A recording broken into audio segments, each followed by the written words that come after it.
Hello बच्चों, आज हम पढ़ने वाले हैं चैप्टर नंबर 13 जिसका नाम है ग्रामश्री, जिसे सुमित्रा नंदन पंत ने लिखा है।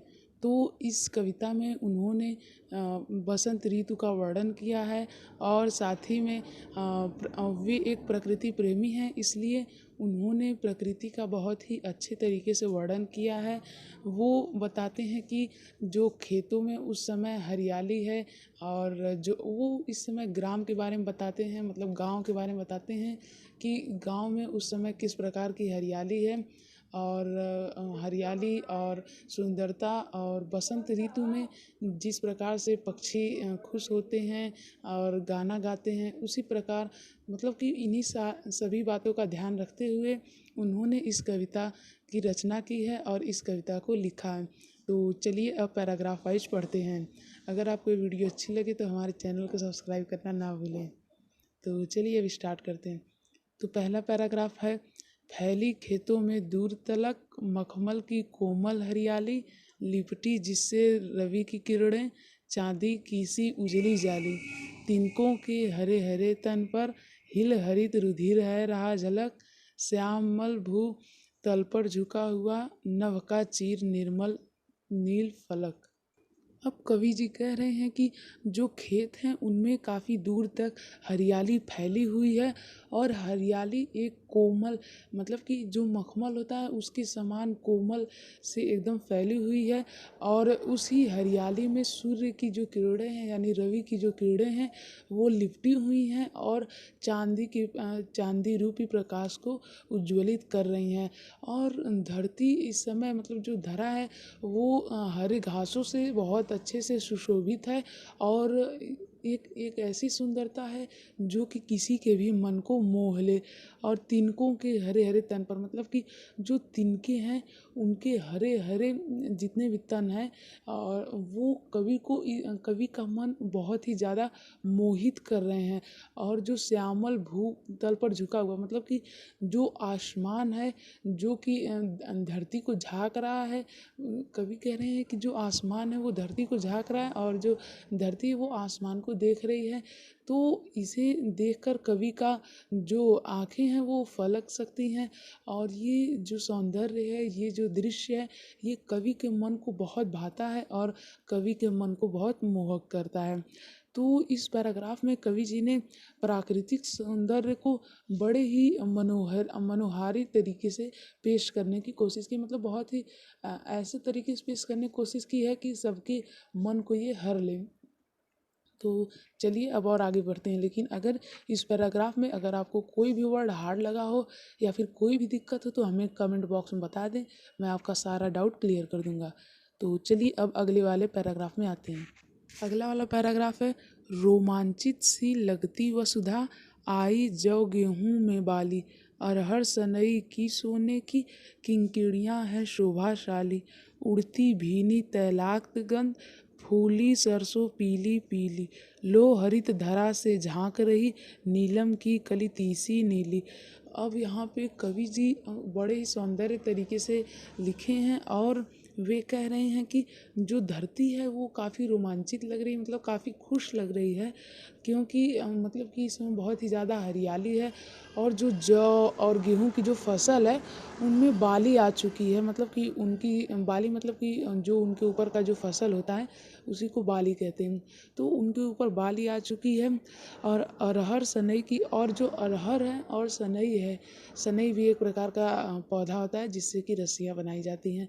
तो अरहर और सनई जो हैं उनकी उनके जो फूल हैं वो सुनहरे हैं, मतलब सोने के समान हैं और किंकिणियाँ हैं सुभाशाली। किंकिणियाँ मतलब करधनी, मतलब कि उनके ऊपर जो लपेटाव होता है, एक लता होती है जो उनके ऊपर लपेटी रहती है, उसी से रस्सी बनती है। तो वो जो लता है वो उसके करधन की तरह काम कर रही है और काफ़ी शोभाशाली है, मतलब काफ़ी शोभा दे रही है। उड़ती भीली। और अब जो कवि कहते हैं वो कहते हैं कि और इन्हीं से काफ़ी भीली मतलब काफ़ी मध्यम कह सकते हैं आप, मतलब बहुत मीडियम में और काफ़ी अच्छी सुगंध फैल रही है, जो कि धरा को आसमान को धरा पे झाँकने को मजबूर कर देती है, क्योंकि इतनी अच्छी सुगंध है। कवि यही कह रहे हैं कि सुगंध यहाँ पे इतनी अच्छी है कि उसे देखकर सभी लोग मोहित हो सकते हैं। और कवि इस पूरे पैराग्राफ में कवि का यही मतलब है कि जो लहलहाती फसल है वो उनमें उनसे जो सौंदर्य उत्पन्न होता है उसे कवि दर्शा रहे हैं। इस पैराग्राफ में भी अगर आपको कोई दिक्कत हो तो हमें कमेंट बॉक्स में बता दें, मैं आपका डाउट क्लियर कर दूंगा। अगला पैराग्राफ है, रंग रंग के फूलों में रिलमिल हंस रही सखियां मटर खड़ी, मखमल पेटियों सी लटकी, छिमियाँ छिपाए बीज लड़ी, फिरती है रंग रंग की तितली, रंग रंग के फूलों पर सुंदर, फूल फिरते हैं फूल स्वयं, उड़ उड़ वृंतों से वृंतों पर। अब यहाँ पे कवि जी कह रहे हैं कि जो रंग रंग के फूल हैं वो काफ़ी ज़्यादा मुलायम हैं और खड़े हैं, हंस रही सखियाँ मटर खड़ी। और वो कह रहे हैं कि जो मटर का पौधा है, अब वो मटर के पौधे के बारे में बात कर रहे हैं, जो मटर का पौधा है वो भी उसकी सखियाँ जो हैं वो खड़ी होके हंस रही हैं, मतलब कि आपस में हंस रही हैं, यानी उन्हें मानवीकरण अलंकार दिया जा रहा है। तो यहाँ पे मानवीकरण अलंकार है कि क्योंकि उन्हें आदमी मनुष्यों की तरह काम कराया जा रहा है। मखमली पेटियों सी लटकी, छिमियाँ छिपाए बीज लड़ी, मतलब कि जो मटर का पौधा है उसमें पेटी लटकी हुई है, बहुत कोमल सी पेटी लटकी हुई है, और उस पेटी में जो मटर के पौधे हैं वो छिमियाँ जो होती हैं, यानी कि उसी में मटर की जो बीज होती है वही उगती है। तो उसी पेटी में जो मटर है वो अपनी बीज को छिपाने की कोशिश कर रही है। फिरती है रंग रंग की तितली, रंग रंग के फूलों पर सुंदर। जो रंग रंग की तितलियाँ होती हैं अलग अलग रंग की, वो अलग अलग प्रकार के फूलों पर फिर रही हैं, मतलब कि घूम रही हैं और उनकी सुगंध ले रही हैं। फूल फिरते हैं फूल स्वयं, उड़ उड़ वृंतों से वृंतों पर।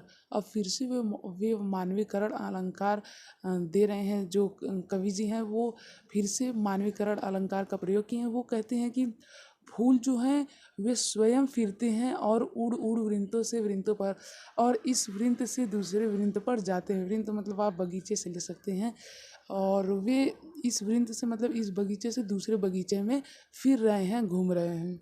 तो अगर आपको इसमें भी कोई डाउट हो तो हमें कमेंट करके बता दें, मैं आपका सारा डाउट क्लियर कर दूंगा। और इस पैराग्राफ के माध्यम से कवि ये कह रहे हैं कि जो प्राकृतिक चीज़ हैं उनका कवि ने सजीव रूप से चित्रण करने की बात की है। जैसे कि वे कह रहे थे कि फूल फिरते हैं, अब फूल थोड़ी फिरेंगे, मतलब एक तरह से उन्हें सजीव बना रहे हैं कवि जी। तो चलिए अब और आगे चलते हैं।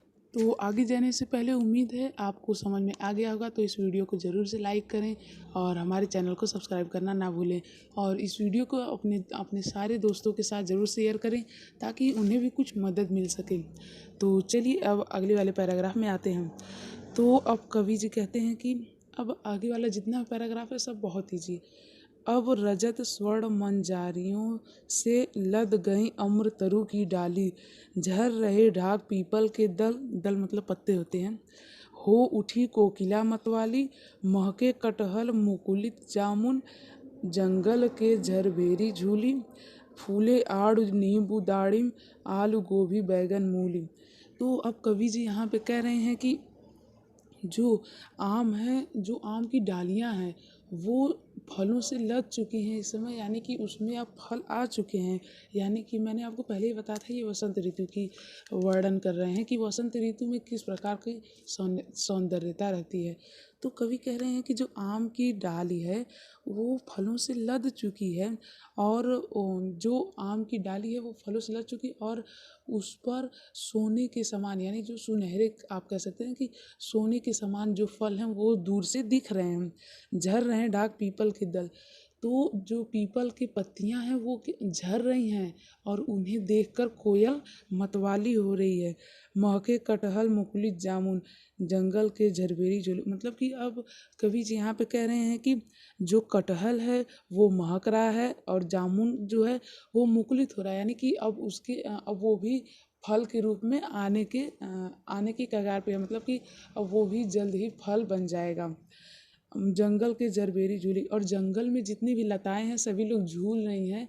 जैसा कि आप लोग देखते होंगे कई सारे टीवी शोज़ में कि जो एक लता लटकी रहती है उसे पकड़कर कई लोग घूमते हैं, मतलब कि इंजॉय करते हैं, जैसे कि आप लोग देखते होंगे। तो फूले आड़ू नींबू दाड़िम आलू गोभी बैगन मूली, मतलब कि जितने भी सारे फ्रूट्स के नाम बताए गए हैं ये सब खिल चुके हैं, अब ये भी फल के रूप में उत्पन्न होंगे। तो बस यही वाला पैराग्राफ था, ये बहुत इजी पैराग्राफ था।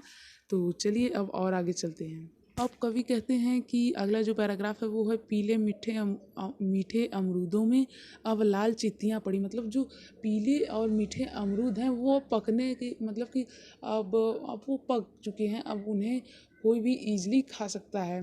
पक गए सुनहले मधुर बेर, और जो बेर हैं वो पक चुके हैं। बेल एक फल होता है। अवली से तरु की डाल झड़ी, और जो आंवला का पेड़ होता है उससे उसकी जो डाल है वो अब मतलब कमज़ोर, मतलब कि उसके जितने भी पत्ते हैं वो अब झड़ चुके हैं। लहला पालक महमा धनिया लौकी और सेम फली फैली, मतलब कि जितने भी पालक हैं, धनिया है और लौकी हैं और सेम है, इन सब के भी फूल खिल आए हैं। मखमली टमाटर हुए लाल, मिर्चों की बड़ी हरी थैली, और जो मखमली टमाटर हैं वो इस समय लाल हो चुके हैं, और मिर्चों की जो थैली है, मतलब जो मिर्चा का फल है वो भी अब निकल आया है।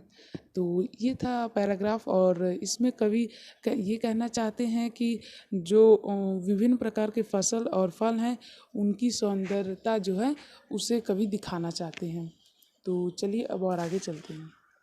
अब आगे वाला पैराग्राफ से, बालू के सांपों से अंकित गंगा की सतरंगी रेते, सुंदर लगती सरपत छाई, तट पर तरबूजों की खेती, अंगुली की कंघी से बगुले कलंगी संवारते हैं कोई, तीरते जल में सुरखाब पुलिन पर मगरौटी रहती सोई, हसमुख हरियाली हिम आतप सुख से अलसाए से सोई, भीगी अधियाली में निशी की तारक स्वप्नों में से खोन, मरकत डिब्बो साखुल ग्राम जिस पर नीलम नभ अंठावन, निरुपम हेमंत केशनिगात शांत नीज शोभता से हरता जन्मन।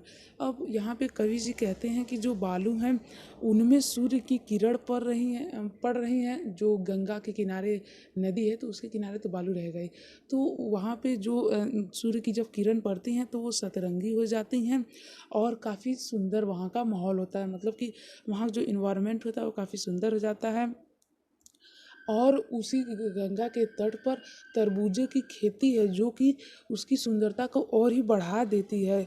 और तीरते में जल सुरखाब पुलिन पर मगरठी, और उसी के सामने जो एक पुल है उस पे भी एक चक्रवात पक्षी बैठा हुआ है। सुरखाब और मगरठी एक पक्षी का नाम है। ये जो पक्षी हैं वो दोनों बैठे हुए हैं और वो दोनों भी इस सुंदरता का आनंद ले रहे हैं।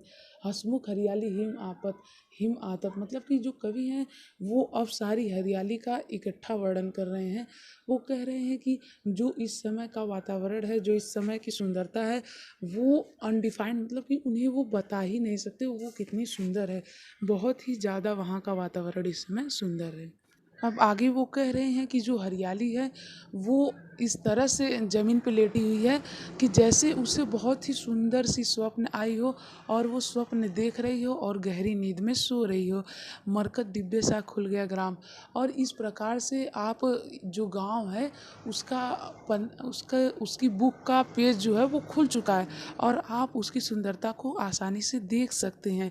निरुपम हेमांत से शांत नीज शोभा से हरता जन्मन, और यही गांव की सुंदरता सभी कॉमन जन की मन को हर लेता है। तो बस यही था एक्सप्लेनेशन। तो अगर आपको वीडियो अच्छी लगी हो तो इस वीडियो को लाइक करें और ज़्यादा से ज़्यादा शेयर करें और हमारे चैनल को सब्सक्राइब करना ना भूलें। Thank you. जय हिंद, जय भारत।